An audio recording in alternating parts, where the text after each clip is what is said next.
Olá pessoal, estou aqui para mais uma aula de Biologia e o assunto da nossa aula hoje é os protozoários parasitas. Nós vamos conversar sobre as doenças causadas pelos protozoários.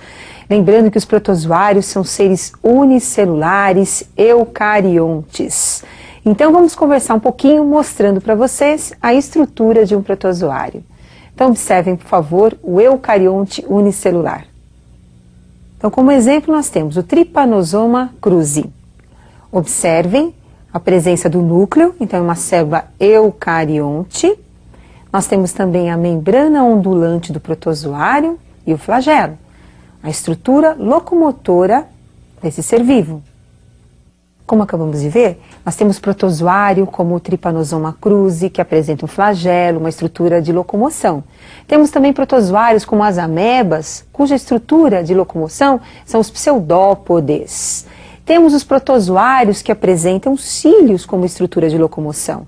E temos os protozoários que são chamados de esporozoítas, que não apresentam uma estrutura propriamente dita de locomoção. Se locomovem através da corrente sanguínea de um indivíduo ou da corrente de líquidos de um indivíduo. Mas como é que esses animais tão simples podem ser tão importantes aí em termos de causarem várias doenças ao homem? São essas doenças que nós vamos conversar um pouquinho. Então, iniciando o estudo das doenças, vamos mostrar para vocês algumas das doenças causadas pelos protozoários. Então, observem, por favor. Leishmania é um protozoário, um parasita, que causa a leishmaniose, conhecida também como úlcera de Bauru. Trypanosoma cruzi causa doença de Chagas, importante. Plasmodium SP, porque nós temos várias espécies aqui no Brasil de plasmódio. Plasmodium vivax, o malari, causam a patogenia malária. Temos o Trypanosoma cruzi, causando a doença de Chagas, e o Trypanosoma gambiensis, causando a doença do sono, também conhecida como torpor ou encefalite, onde o paciente entra em coma profunda no quadro dessa doença. E agora nós vamos conhecer um pouquinho mais sobre a doença de Chagas. A doença de Chagas é uma doença causada, como eu já falei, pelo Trypanosoma cruzi. Essa doença é transmitida por um inseto, um vetor, conhecido como barbeiro. O nome científico dele é Triatoma infestans. O barbeiro, ele é um hemíptero, tem meia asa, voa muito mal. E como é que ocorre esse ciclo, a transmissão e a evolução da doença? Então observem agora o ciclo da doença de Chagas. Então nós temos aí o barbeiro ou chupança. Quando o barbeiro suga o sangue dos animais silvestres, como o gambá, o morcego, o tatu, ou mesmo quando ele suga o sangue de uma pessoa infectada com a doença de Chagas, com a presença então do Trypanosoma cruzi na corrente sanguínea, o barbeiro então apresenta agora as formas do Trypanosoma no seu interior. Com isso, essas formas do Trypanosoma são levadas para o intestino do barbeiro, onde começam a se reproduzir e vão produzindo outros Trypanosoma cruzi. Essas formas do Trypanosoma cruzi vão para o intestino do barbeiro e permanecem no seu intestino. O barbeiro, ele é encontrado principalmente nessas casas de pau a pique, nas frestas dessas casas, os seus ninhos. Então ele faz a sua oviposição, nós vamos encontrar ninhos de barbeiro. À noite, quando eles saem para procurar a comida, sugam o sangue das pessoas que estão descobertas, geralmente o rosto, por isso o nome barbeiro. E com isso, ao sugar o sangue dessas pessoas, eles defecam. A pessoa está dormindo, sente as fezes do barbeiro, começa a ficar irritada a pele, começa a coçar. Então nós vamos ter aí a entrada do Trypanosoma cruzi no local da picada do barbeiro. O Trypanosoma cruzi entra, cai na circulação sanguínea e vai para o miocárdio, onde nós vamos ter aí o ninho do Trypanosoma cruzi e começa a se reproduzir. Sai do miocárdio, do músculo cardíaco, cai nos capilares sanguíneos e é levado então para os outros órgãos. Quando o barbeiro ou o outro barbeiro sugar novamente o sangue desse indivíduo infectado, ele volta a ter o Trypanosoma cruzi no seu interior, completando então o ciclo biológico deste protozoário. Então, como nós vimos, a doença de Chagas ela é transmitida pelo inseto barbeiro e ela é causada pelo protozoário conhecido como Trypanosoma cruzi. Agora, como é que nós vamos evitar a doença de Chagas? Qual é a profilaxia da doença de Chagas? Então, nós evitamos a doença de Chagas controlando o vetor, o transmissor da doença.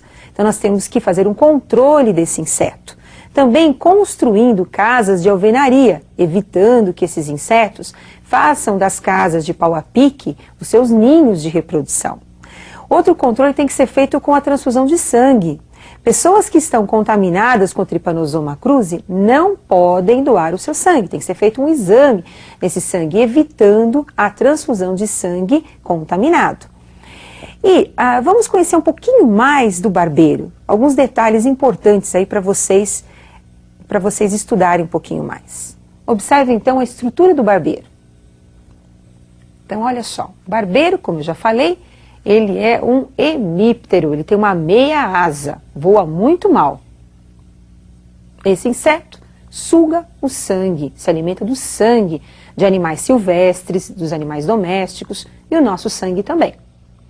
Lembrando que ele defeca, então ele elimina as formas do tripanosoma através das suas fezes. O paciente com a doença de Chagas apresenta na fase crônica alguns sintomas como a cardiomegalia, o aumento do coração. Nós vamos encontrar também o aumento do fígado, alterações na circulação sanguínea, edemas, inchaços. E esse paciente, ele vai tendo uma redução das suas atividades lentamente. Então, hoje em dia, existem muitos tratamentos onde você vai controlando a doença. Mas o chagásico, ele vai diminuindo as suas atividades físicas em decorrência de um aumento do número de Trypanosoma cruzi no seu sistema circulatório, no seu sistema nervoso também. Agora, uma outra doença muito importante, uma doença também muito grave, é a malária. E nós vamos conversar um pouquinho sobre os sintomas dessa doença e o seu ciclo biológico. Então, lembrando que a malária, ela é causada também por um protozoário, e conhecido como plasmódio. Então, o gênero do protozoário que causa a malária é o plasmódio. Então, vamos conhecer um pouquinho mais sobre o ciclo da malária. Então, a malária, ela é transmitida por um mosquito. Como vocês estão observando, nós temos aí agora o sangue de uma pessoa com as formas do protozoário, do plasmódio na corrente sanguínea. Então, o mosquito, o Anopheles, também conhecido como mosquito prego, ele suga o sangue de uma pessoa infectada.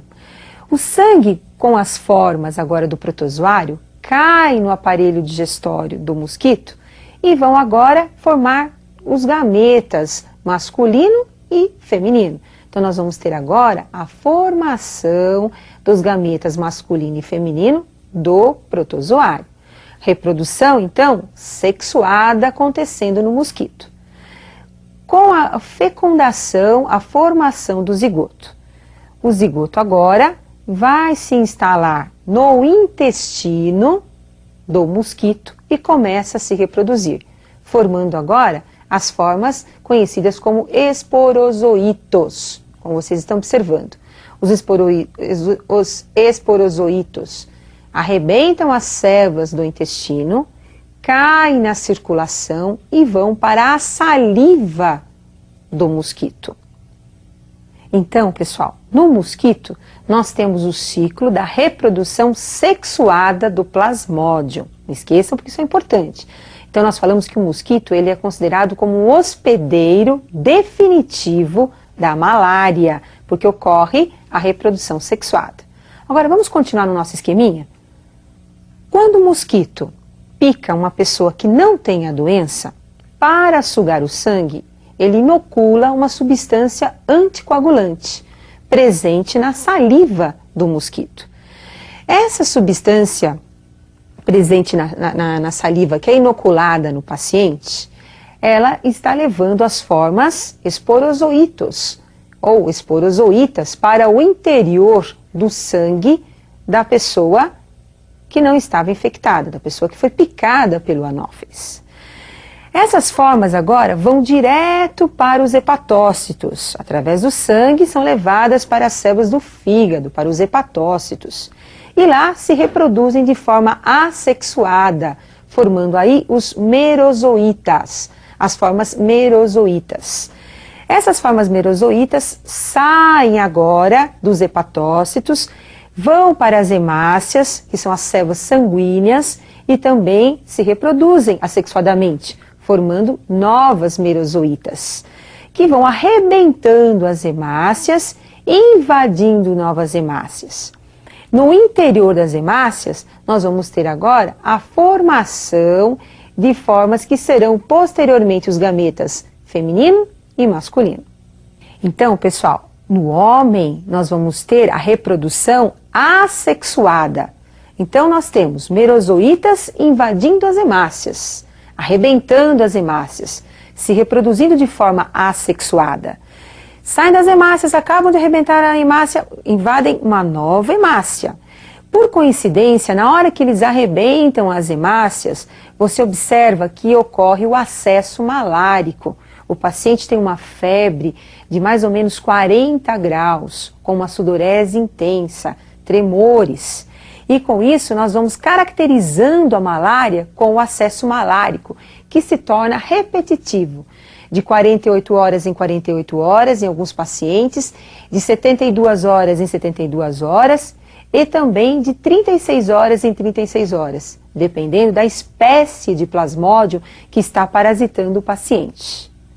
Agora, vamos então terminar o nosso esqueminha para vocês não esquecerem de detalhes importantes. Observem, por favor. Então, a malária, ela tem como hospedeiro intermediário o homem. Não esqueçam, ocorre a reprodução assexuada.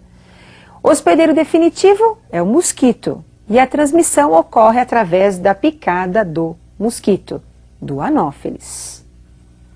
Então, pessoal, olha, a malária é uma doença muito importante.